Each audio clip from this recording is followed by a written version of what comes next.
오늘 본문의 내용은 하나님이 뭐라고 했습니까? 여호와 하나님, 너희는 하나님의 성민이다. 거룩한 백성이란 말이죠.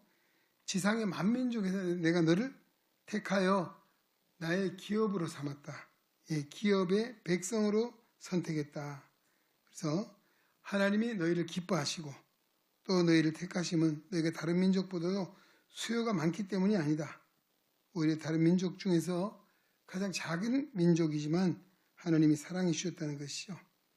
또 너희를 사랑하심은 말미암아 너희 조상들에게 약속하신 그 약속을 너희에게 이루게 하기 위한 것이다. 그래서 그 하나님은 신실하신 하나님, 너희를 애굽 땅 종되었던 바로의 손에서 속량하신 하나님, 바로 너희가 그 하나님을 알라라고 말하고 있습니다. 오직 내 하나님 여호와는 하나님이시요 신실하신 하나님이시라. 너희를 사랑하셨나니 너희는 알라라고 말씀하고 있습니다. 그래서 하나님이 언약을 이행하신 하나님, 언제까지요? 그 은혜를 아는 자에게는 천대까지 언약을 이행하시고 또 그를 하나님을 미워하는 자에게는 보응을 하세요. 당장한데 당장 하시는 보응하시는 멸하시는 하나님이시다 라고 말하고 있습니다. 그러면서 그 백성들에게 너는 오늘 내가 내게 명령하는 명령과 규례와 법도를 지켜 행하라 라고 말했습니다. 오늘 과거의 구약의 이스라엘 백성들은 하나님의 선민으로 택해 주셨고 우리도 이 시대 속에서 많은 사람들 가운데 우리가 천에 하나, 만에 하나, 여러분 어디 기업체에 입사를 하려든 아니 입시 경쟁을 하든 뭘 하든 1000대1 쉬운 일이겠습니까? 10,000대1 쉬운 일이겠어요? 어렵죠? 아무 감동이 없으신가 보네. 여러분 1000대1, 10,000대1을 뚫고 하나님 백성 됐다니까요. 이거 얼마나 놀라운 일이에요. 근데 이게 네가 잘나서 된 게 아니고 어쩌면 너는 작은 사람이고 너는 정말 보잘것없는 사람이지만 내가 너를 사랑해서 내가 선택했다. 이게 뭐예요? 하나님의 은혜라고 하는 거. 오늘 오전에도 그런 말씀 드렸죠. 그러기에 우리는 하나님의 백성으로서의 이 세상을 살아야 되고 하나님 백성은 하나님 백성다운 삶을 살아야 된다라고 하는 것입니다. 그 삶을 뭐라고? 구별된 삶. 할렐루야. 누구와? 세상 사람들과 구별된 삶을 살아야 된다. 세상 사람과 똑같이 살면 어때요? 구별된 백성이 아니죠. 그래서 우리가 잘못 살면 하나님의 영광 가리는 것이에요. 그래서 뭐예요? 그래서 우리 전도를 해도 잘 먹히나요? 너나 잘하세요. 그러잖아요. 왜 그럴까요? 우리가 본이 되고 덕이 되고 정말 은혜를 끼치는 축복의 통로가 되야죠. 남에게 해를 끼치고 피해를 주고 불편함을 주고 차라리 안 봤으면 좋겠다 이런 입장이 되면 어떡하겠습니까? 그래서 우리가 구별된 삶을 살아야 된다. 하나님이 거룩하신 하나님이고 그래서 제가 오늘 그 어버이주일 예배 서두에 레위기 19장 9절 10절 말씀 읽었거든요. 너희는 거룩하라. 내가 거룩하니 너희도 거룩하라. 우리 레위기서의 주제가 거룩입니다. 그 거룩은 뭐예요? 하나님이 거룩하신 하나님. 세상의 그 어떤 것과 구별되신 죄가 없으신 그리고 그 하나님은 역사를 주관하신 전능하신 하나님이시라는 사실을 이야기하면서 택함 받은 우리도 역시 우리가 목표하고 우리가 추구해야 될 것이 있다 뭐예요? 거룩하신 하나님을 닮아가는 것이고 거룩하신 하나님의 기뻐하신 일을 이루어 나가는 것입니다. 그래서 세상 사람들과 구별된 삶을 살자. 세상 사람 적당히 타협해 살면 안 된다는 것입니다. 그 이유가 뭐예요? 우리는 삶의 목적지가 분명합니다. 어디십니까? 하나님이 천국을 우리의 목적지로 주셨습니다. 할렐루야. 우리의 목표도 분명합니다. 우리의 목표가 뭘까요? 예수 그리스도입니다. 그래서 예수님 마음 담기를, 예수님 마음을 갖기를 오늘 우리의 손과 발이 예수님의 손과 발이 되고 그렇잖아요. 이게 우리 찬송이고 우리 기도 아닙니까? 오늘 우리 삶의 목표는 예수 그리스도입니다. 그리고 오늘 우리가 가는 길이 뭐예요? 주님 가신 길이 우리가 가는 길입니다. 그 길이 무슨 길이에요? 좁은 길일지라도 생명의 길입니다. 할렐루야.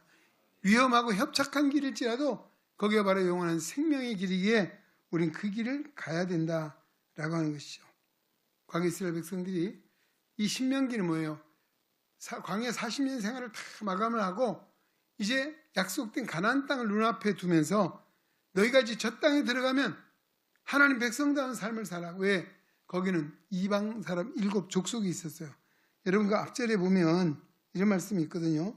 거기 사는 족속들이 이렇게 말합니다. 내 하나님 여호와께서 너를 인도하사 내가 가서 차지할 땅으로 들이시고 내 앞에서 여러 민족, 어떤 민족?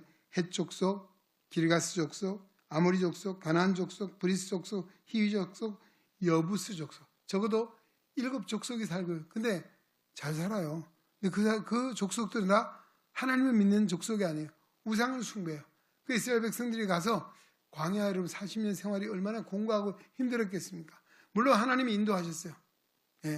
그러나 거기는 사람이 살 수 없는 불모지 땅입니다. 낮에는 해가 태양이 장렬한 태양으로 말미암아 온도가 40도, 50도 우리 섭씨로 살 수 있겠어요? 못 살죠. 근데 거기 살 수 있는 길은 그늘만 있으면 제가 우리 성지순례에 가보면 다 사막성 기후를 지나잖아요. 그늘만 있으면 시원해요. 왜? 습도가 없어요. 근데 그늘이 없어요. 나무가 없습니다. 못 자라니까. 그런 것을 마실 물도 당연히 없는 거죠. 하나님 물론 반석의 샘물이 나게 하시고 먹을 양식이 없는 거 하시고 하늘의 만나를 매출하기를 내주셔서 그들의 허기지는 배를 채워주시고 그들이 행보할 수 없는 걸 아시기에 낮에는 구름 기둥으로 밤에는 불 기둥으로 그들을 인도하셨다는 이 놀라운 기적 같은 은총으로 40년 살았어요. 할렐루야. 그 다음에 이제 요단을 건너면 가나안을 가게 되는데 가나안 들어가면 그들이 뭐예요? 눈이 뒤집혀요. 왜? 광야 40년하고는 너무 다른 곳이잖아요. 거기는 뭐예요? 농사를 짓고 살고 있습니다. 또 그러니까 우리 그 농경사회 이제 지금 유랑민이잖아요. 오늘은 여기 내일은 여기 왔다 갔다 하니 그 농경사회는 집을 짓고 정착을 하고 농사를 짓는 그런 곳이에요. 정탐꾼들이 가서 뭐예요? 포도송이를 가져왔잖아요. 뭐라고? 2 사람이 어깨에 메고 왔대요.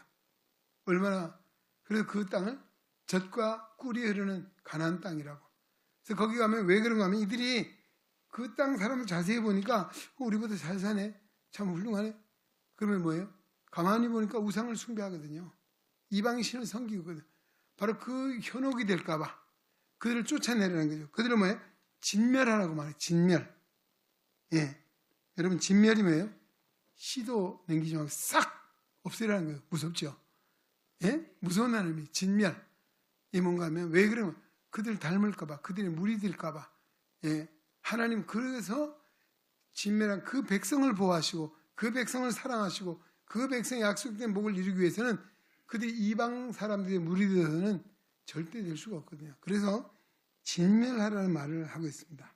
여러분 오늘 우리도 구별된다면요. 여러분 세상에 발을 붙여야 난 하나님의 택한 백성이고 천국의 유업을 이을 자라는 사실을 확신하면 그 자부심을 가지고 세상 것 어때요? 다 끊어야 합니다. 할렐루야. 진멸. 요만큼 봐주시겠지. 요만큼 좀 하나님 이해하시겠지. 이거 아니에요. 오늘 우리 완전히 구별된 성도로서의 삶을 살아야 된다. 세상과 타협해서는 안 된다. 그래서 거룩한 삶을 살기 위해 확고한 신앙 자세를 가져야 합니다. 할렐루야. 흔들리지 않는 확고한 신앙 자세. 여러분 주일이 됐어요.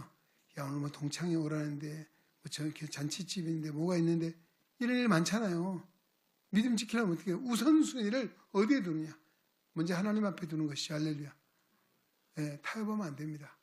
물론 저도 목회자 생활하면서 우리 가족 중에는 뭐 주일날 결혼식이 있다 뭐 안 믿는 사람은 하잖아요.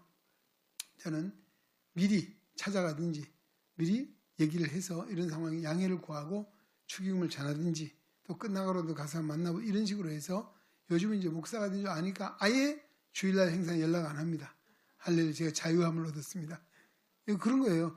그 정도 가기까지 여러분들이 때로는 욕을 먹을 수도 있고 때로는 예수 믿는다는 사람 핍박받을 수 있거든요.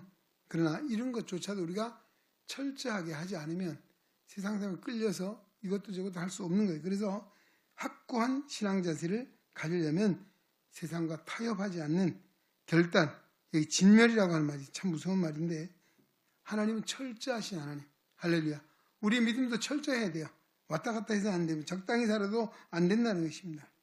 그래서 우리는 하나님의 거룩한 백성은 세상의 영향력의 삶이라는 것은 하나님의 나라를 세우고 하나님의 역사를 세상에 퍼뜨리는 영향력 있는 세상을 변화시키는 삶을 살아가야 된다. 우리 눈에 보이는 것에 현혹되기 쉽습니다. 왜 그렇습니까? 눈에 보이는 것이 어때요? 세상 것이고 당장에 필요한 것이고 좋아 보이는 것이잖아요. 이 현실이라고 하는 문제를 뛰어넘을 수가 없잖아요. 그러다 보니까 세상에 현혹되기 쉽고 미혹되기 쉽고 시험에 빠지기 쉬운 이런 여러 상황들을 안고 있습니다.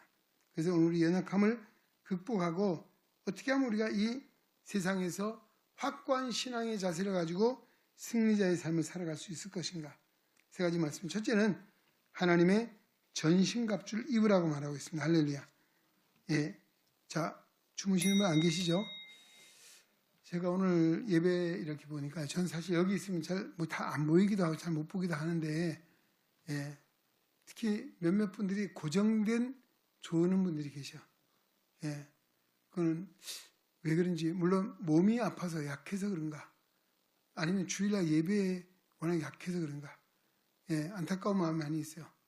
여러분, 아무나 줄지 않더라고. 조는 것도 정해져 있더라고요, 보니까. 예. 그래서, 예.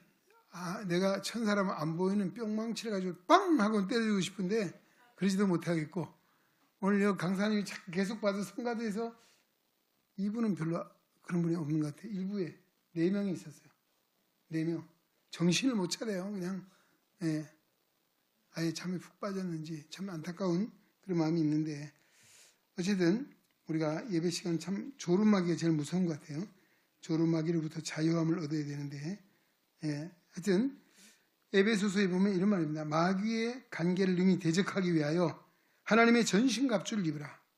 우리의 씨름은 혈과 육에 대한 것이 아니요, 상대한 것이 아니요, 통치자들과 권세자들과 이 세상 어둠의 주관자들과 하늘에 있는 악의 영들을 상대함이라. 이 세상에 지배하는 어둠의 통치자, 그리고 하늘에 악한 영이 있대요. 그들과의 싸움을 우리가 이거 뭐 영적인 존재하고 싸워야 된다는 것입니다. 그러면 하나님의 전신갑주를 취하라. 이는 악한 날에 너희가 능히 대적하고 모든 일을 행한 후에 서기 위함이라. 그러면 하나님의 전신갑주를 말해주고요. 서서 진리의 띠를 띠고, 또 뭐예요? 허리, 그 다음에 의의 흉배, 호심경이라고 좀 바꿨는데요. 의의 흉배를 붙이고, 평안의 복음에 예비한 신을 신고, 그 다음에 뭐예요? 모든 것 위에 믿음의 방패를 가지라. 그리고 악한 자의 불화를 소멸하고 구원의 투구, 그 다음에 성령의 검 곧 하나님의 말씀을 가지라 라고 말하고 있습니다. 이게 하나님의 전신갑주입니다. 일일이 다 설명하기 어렵지만 우리는 이 영적 상대, 악의 세력의 영적 싸움에 우리가 눈에 보이는 것만의 싸움이 아니에요. 보이는 것에도 보이지 않는 작용하는 어둠의 세계가 있고 악의 영이 있다는 거죠. 이걸 이기려면 하나님의 전신갑주를 입어야 되고 하나님의 전신갑주를 취해야 된다라고 말하고 있습니다. 그 다음에 18절에는 모든 기도와 간구를 하되 항상 성령 안에서 기도하고 이를 위하여 깨어 구하기를 항상 힘쓰며 성도를 위해 기도하라. 이 기도의 영권을 우리에게 주셨습니다. 하나님의 전신갑주를 입으라. 두 번째는 주님만 바라보고 의지하라는 것입니다. 시편 37편 다윗의 시죠. 5절 6절에 보면 내 길을 여호와께 맡기라. 그를 의지하면 그가 이루시고 내 의를 빛같이 나타내시며 정오의 빛같이 하시리다. 그를 의지하면 이란 말씀이 나오죠. 그 다음에 시편 40편 4절 역시 다윗입니다. 여호와를 의지하고 교만한 자와 거짓에 치우치는 자를 돌아보지 아니한 자는 복이 있다. 여호와를 의지하는 자 복이 있도다. 오늘 의지가 하나님이십니다. 다윗이 많은 시련을 겪었잖아요. 풍파를 많이 겪었죠. 죽음의 위험도 많이 겪었죠. 그가 살아남을 수 있는 유일한 길이 뭐예요? 하나님만을 바라보고 의지했습니다. 할렐루야. 하나님을 바라보고 의지했더니 하나님이 그를 보호해 주셨습니다. 하나님이 그를 지켜주셨어요. 그러니까 사울 왕의 그 서슬프른 칼날을 피할 수 있었던 거 자기 힘이 아니에요. 하나님이 지키셨어요. 보호해 주셨어요. 왜? 하나님만을 의지했기 때문입니다. 오늘 우리 목사님 밥 먹으면서 얘기했는데 우리 목회자가 너무 가진 재주가 많아도 안 되고 돈이 많아도 안 된다 그래도 제가 아멘 했습니다. 제가 재주가 없거든요. 가진 것도 없거든요. 왜? 하나님보다 더 믿는 것이 있으면 안 되는 거예요. 예. 하나님보다 목회하다 뭐래요? 목회하다가 내가 이거 아니면 뭐 할 일이 없을까? 못 먹고 살까? 그러면 어때요? 딴 일 하라고 하나님 하시겠죠. 난 이 길 아니면 갈 길이 없고 할 수 있는 길이 없어요. 오직 하나님만 바라보고 하나님만 의지합니다. 할렐루야. 우리 믿음도 마찬가지예요. 여러분 가지는 거 의지하는 거 아니에요. 사람이 자칫하면 내 가진 거, 내가 아는 거, 그 누구를 의지하려고 하는 이런 마음이 있어요. 그럼 뭐예요?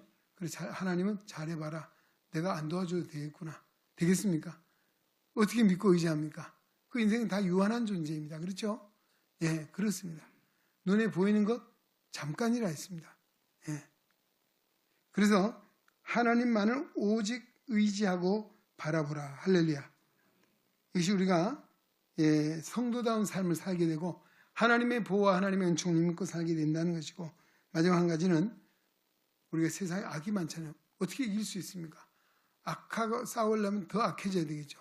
악이 나서는 더 악해져야 되고 더 못돼져야 되고 그렇잖아요. 그러나 성경은 뭐라고 하니까 아무에게도 악을 악으로 갚지 말고 모든 사람 앞에 선한 일을 도모하라. 할 수 있거든요. 예를 들어서 모든 사람과 더불어 화목하라. 참 중요한 이야기죠. 그리고 하신 말씀이 내 사랑하는 자들아 너희가 친히 원수를 갚지 말고 뭐예요? 하나님의 진노하심에 맡기라. 원수 갚는 것이 내게 있으니 누구에게? 하나님께 있다. 내가 갚으리라고 주께서 말씀하셨느니라. 내 원수가 줄이거든 먹이고 목마르거든 마시게 하라. 그리함으로 내가 숯불을 그 머리에 놓으리라. 그 다음 마지막 로마서 12장 21절이거든요. 한번 따라합시다. 악에게 지지 말고 선으로 악을 이기라. 할렐루야.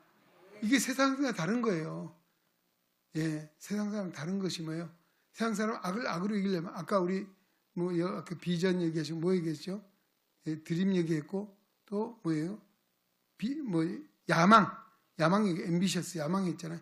야망은 누굴 밟아야 되고 누굴 눌러야 되고 누구를 잡아야 되고 이게 야망이에요. 그래서 이게 별로 안 좋은 단어다 그랬죠. 우리는 비전이라는 거예요. 하나님의 눈으로, 하나님의 시각으로, 하나님의 마음으로 보는 것입니다. 할렐루야. 이게 바로 악을 이길 수 있는 거예요. 하나님이 아니면 누가 악을 이기겠습니까? 하나님이 아니면 누가 선한 일을 도모하겠습니까? 그래서 오늘 우리는 하나님의 시각, 뭐예요? 선으로 악을 이기라. 이것은 바로 아까 우리 목사님 비전 중요한 얘기해 주셨습니다. 우리가 눈에 보여지는 것 눈으로 보는 것이 아니고 보이지 않는 하나님을 볼 수 있어야 되고 보이지 않는 하나님의 마음으로 또 하나님의 시선으로 우리가 세상을 바라보고 살아간다면 틀림없이 성민다운 삶, 더 나아가 승리의 삶을 살게 될 줄로 믿습니다.